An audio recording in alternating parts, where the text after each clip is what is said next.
Good starting place right there to call from. The river bends right there, so good luck. We're going to get one. This morning we got up and got in the woods well before daylight, had some birds roosted, and set up and probably had 25 to 30 different gobblers within hearing range. There he is right there. We picked a gobbler out this morning, or we knew exactly where he was at, and started calling. A hen came in and started calling and competing with us, and so we had to call a lot more than usual when a bird's on the roost. So the result of that is he stayed on the roost for about an hour and 15 minutes before he decided to come down. And of course, when he came down, he preferred a live hen to our imitation hen sounds. So he ambled off with her and went over into one of the next pastures and spent the morning over there gobbling. But there are lots of birds around. The habitat here is wonderful. We've noticed an abundance of birds in this area since we started doing good wildlife habitat stewardship on the property. Didn't do much locating this morning. I figure if they're going to gobble, they're going to gobble. Plenty of noise in the background, dogs and birds. See what happened.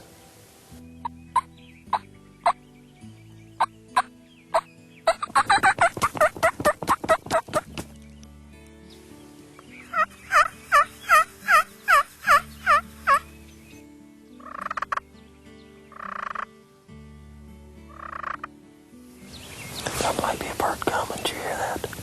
You sound a little closer. It's hard to tell with that hill there.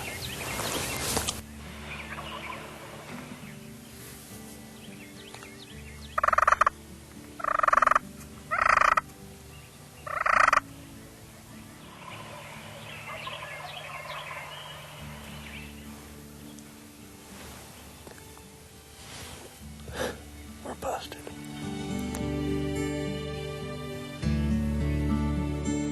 The deer are everywhere. Matter of fact, deer are interfering with our turkey hunting to some degree because we've got so many here.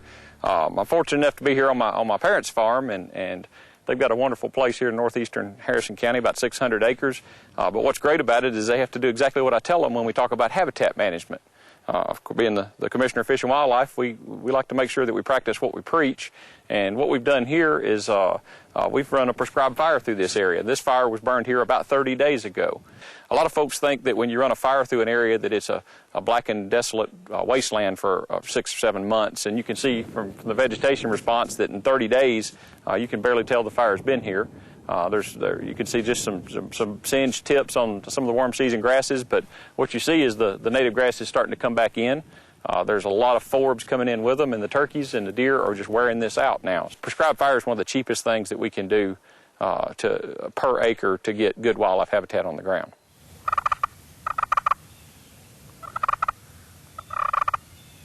I think we got a hen coming, which could be good, could be bad.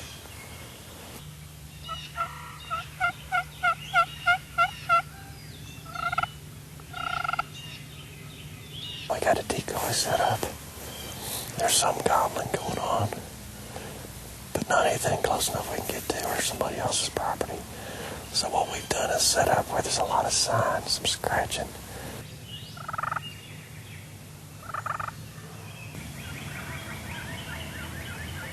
That's close. There's a hen right down below us. We're not moving for a while. We are pinned down. We were hoping that some of these birds that we heard gobbling would come in. But this particular morning, sometimes the sound carries. These birds that we heard, we thought maybe they were, 100, 200 yards away. They ended up being over a mile away. If you got some bottom land or areas where sound can carry, you won't believe how you can be fooled. In the meantime, we heard 2 more birds, so we hiked up the hill and tried to get on those birds as well.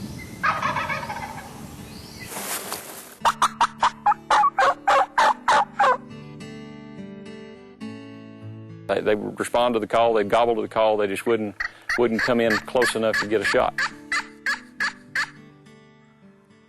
Now, we finally got set up, good part of the woods.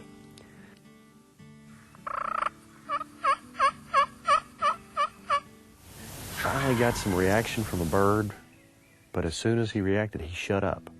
A lot of these birds come in silent. This bird, I think, had been educated or shot at because he came in really, really shy. Came around wide and quiet. Just got a glimpse of him probably 100 yards away, sneaking in, sneaking in, sneaking in. So I didn't do a whole lot of calling, just enough to keep him interested. Finally, when he popped up, he was within shooting range, but I wasn't sure Nathan, who was on camera, could see him, so I didn't take the shot. Well, just like that, it was over. And we decided to take a break and see how those afternoon birds were. We had a bird that we knew was using the field. He's a good matured gobbler. We knew where he'd be. We got there early, got our decoy spread out. Spent about 4.5 hours in the same spot without moving.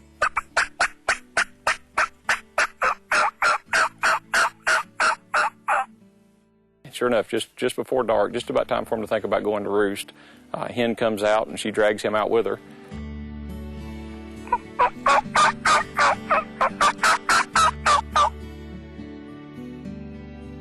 He's strutting 150 yards away and putting on a show. We can't get him to seem to respond. He'd strut anytime we called, but I think he was more strutting for her than he was for us. And finally, later on in the evening, just about time for him to go to roost, he started making his way our direction towards the decoys and towards the calling. Now I got to tell you the truth. We were worn out. We had chased birds all day long. We finally climbed one more great big hill. It was 5 o'clock in the afternoon. I sat down. I thought, okay, I'm going to do one little bit of call. If I don't hear anything, I'm going to take a nap. Made just a few quiet yelps and just a little bit of purring, and almost instantly I had an answer. These birds never cooperated. We put our decoy out front, and they always came in around beside us or behind us, and it's hard to get the exact angle. Nathan was looking right at a tree, and they were right beside him. They started to chase each other back and forth. There was 2 of them came in. Saw something they didn't like, and and I said, no, not again. So I basically stood up, and before he had a chance to figure out what I was, shot him.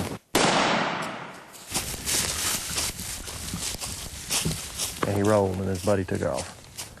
Look at the beautiful colors in this animal. The greens and the bronze, copper. That's a bird right there. Finally, we got our bird. Now let's see how Commissioner Gassett is doing. He started making his way our direction, and we probably got him into 60, 65 yards, maybe a little further, and he was strutting and sidestepping those decoys, and he really wanted them to move, and they wouldn't behave for him. They just sat there. So he did that for about 5 minutes, and then lost interest and folded up and turned and went after his hen.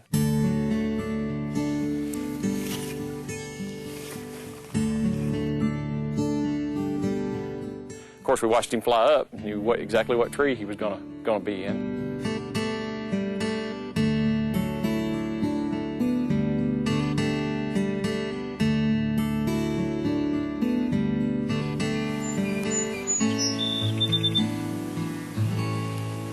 This morning, we got within 75, 100 yards of his roost tree, well before daylight. When it broke day, we saw him up there. He was gobbling at the owls. We started calling to him. He responded to our calls. Worked him for 10 or 15 minutes till he hit the ground. He hit the ground and came just like we expected him to, right across in front of us. Thought we had him in 50, 55 yards. I took the shot.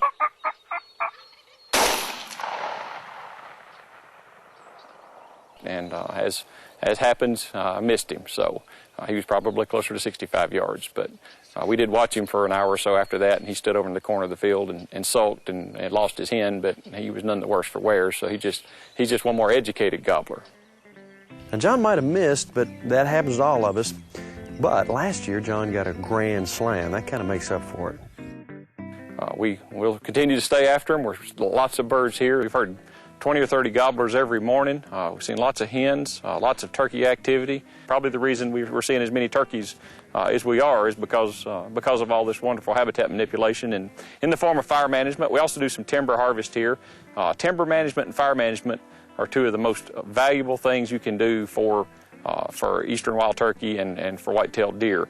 But really, if you think you have an area that you want to improve for wildlife habitat, if you want to give us a call, we can have a private lands biologist come take a look, and they'll make the right prescription for your property. And that way we have the best chance of having a quality outdoor experience here in Kentucky.